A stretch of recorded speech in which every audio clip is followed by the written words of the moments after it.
নমস্কাৰ বন্ধু বান্ধৱীসকল, পুনৰ এটা নতুন ভিডিঅ'লৈ আপোনালোক সকলোকে স্বাগতম জনাইছোঁ। প্ৰথমবাৰ যদি আমাৰ চেনেলটোত ভিজিট কৰিছে তেনেহ'লে ছাবস্ক্ৰাইব কৰি ল'ব আৰু কাষতে থকা বেল আইকনটো ক্লিক কৰি দিব। PNRD আছাম ৰিক্ৰুইটমেণ্ট 2025ৰ কেইবাটাও পোষ্ট ওলাইছে, যিকেইটাৰ কাৰণে আপোনালোকে ঘৰতে বহি বহি অনলাইনতে এপ্লাইটো কৰিব পাৰিব। কি কৰিব লাগিব সবিশেষ জানিবলৈ ভিডিঅ'টো শেষলৈকে চাই থাকিব। Commissioner panchayat and rural development আছামৰ ফালৰ পৰা এডভাৰটাইজমেণ্টকেইটা ওলাইছিলে। কোঅৰ্ডিনেটৰ, এক্সপাৰ্ট অফিচাৰ আৰু বেলেগ বেলেগ পোষ্টৰ কাৰণে অনলাইনতে এপ্লাই কৰিব পাৰিব। 1 নম্বৰ পোষ্ট হ'ল state project officer GIS post ওলাইছে এটা, আৰু এজ লিমিটটো আপোনালোকৰ দিয়া হৈছে 45 বছৰ আৰু এডুকেশ্যনেল কোৱালিফিকেশ্যন বা শৈক্ষিক অৰ্হতাটো আপোনালোকক বিচাৰিছে MTech বা ME বা MSc কৰা হ'ব লাগিব আৰু বেলেগ বহুত কিবা কিবি দিয়া আছে। আপোনালোকে নিজে নিজে ভালকৈ পঢ়ি ল'ব ভিডিঅ'টো পোষ্ট কৰি পিনে।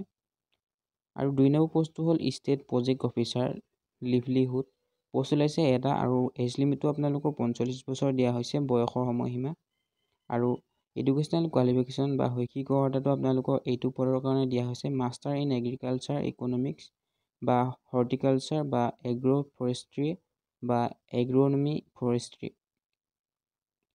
আৰু 3 নম্বৰ পোষ্টটো হ'ল আপোনালোকৰ দিয়া হৈছে ডিষ্ট্ৰিক্ট কোঅৰ্ডিনেটৰ NRM পোষ্ট ওলাইছে আপোনালোকৰ বাবে 2টা পোষ্ট ওলাইছে মাত্ৰ, আৰু এজ লিমিটটো আপোনালোকৰ দিয়া হৈছে 40 বছৰ আৰু এডুকেশ্যনেল কোৱালিফিকেশ্যন বা শৈক্ষিক অৰ্হতাটো আপোনালোকক বিচাৰিছে BTech ইন চিভিল ইঞ্জিনিয়াৰিং বা এগ্ৰিকালচাৰ ইঞ্জিনিয়াৰিং, চিভিল বা এগ্ৰিকালচাৰ ইঞ্জিনিয়াৰিঙত BTech কৰা হ'ব লাগিব।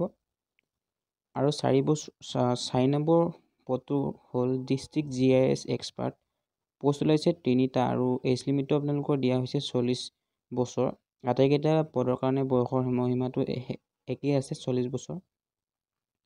এডুকেশ্যনেল কোৱালিফিকেশ্যন বা শৈক্ষিক অৰ্হতাটো লাগিব আপোনালোকৰ এইটো পদৰ কাৰণে MTech বা ME বা MSc কৰা হ'ব লাগিব আৰু নহ'লে পষ্ট গ্ৰেজুৱেট ইন চায়েন্স বা এগ্ৰিকালচাৰেল চায়েন্সত কৰা হ'লেও হ'ব। আৰু 5 নম্বৰ পদটো দিয়া হৈছে আপোনালোকৰ ব্লক GIS কোঅৰ্ডিনেটৰ, যিটোৰ কাৰণে পদ ওলাইছে 14টা পদ আৰু এজ লিমিটটো আপোনালোকৰ এইটো পদৰ কাৰণে আছে 38 ইয়েৰ মানে 38 বছৰ বয়সৰ সময়সীমা দিয়া হৈছে। আৰু আপোনালোকৰ শৈক্ষিক অৰ্হতাটো আপোনালোকক বিচাৰিছে এডুকেশ্যনেল কোৱালিফিকেশ্যনটো আপোনালোকক বিচৰা হৈছে MTech বা ME বা MSc কৰা হ'ব লাগিব, নহ'লে BE বা BTech কৰা হ'লেও হ'ব আৰু পষ্ট গ্ৰেজুৱেট ইন চায়েন্স বা এগ্ৰিকালচাৰ চায়েন্সত কৰা হ'লেও হৈ যাব। আৰু 6 নম্বৰ পোষ্টটো হ'ল ব্লক NRM এক্সপাৰ্ট পোষ্ট ওলাইছে আপোনালোকৰ 37টা পদ ওলাইছে, যিকেইটাৰ কাৰণে আপোনালোকৰ বয়সৰ সময়সীমাটো 38 বছৰ দিয়া হৈছে আৰু এইটো কাৰণে আপোনালোকৰ শৈক্ষিক অৰ্হতাটো বিচাৰিছে BTech ইন চিভিল ইঞ্জিনিয়াৰিং বা এগ্ৰিকালচাৰ ইঞ্জিনিয়াৰিঙত কৰা হ'ব লাগিব, নহ'লে ডিপ্ল'মা ইন চিভিল ইঞ্জিনিয়াৰিং কৰা হ'লেও হৈ যাব।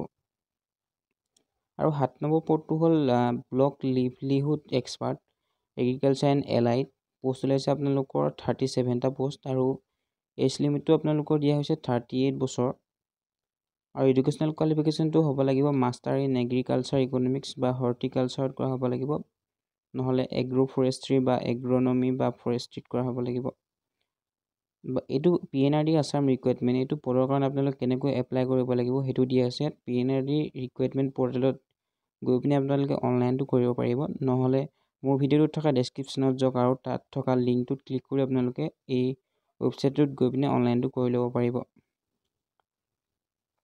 আৰু আপোনালোকৰ ইম্পৰ্টেণ্ট ডেটকেইটা জানি থৈ দিয়ক যে আপোনালোকৰ starting date of submission of online application মানে অনলাইনৰ এপ্লিকেশ্যনৰ ষ্টাৰ্ট ডেট হৈছিলে 12 ডিচেম্বৰ 2024 পৰা আৰু লাষ্ট ডেটটো থাকিব 11 জানুৱাৰী 2025 পৰ্যন্ত।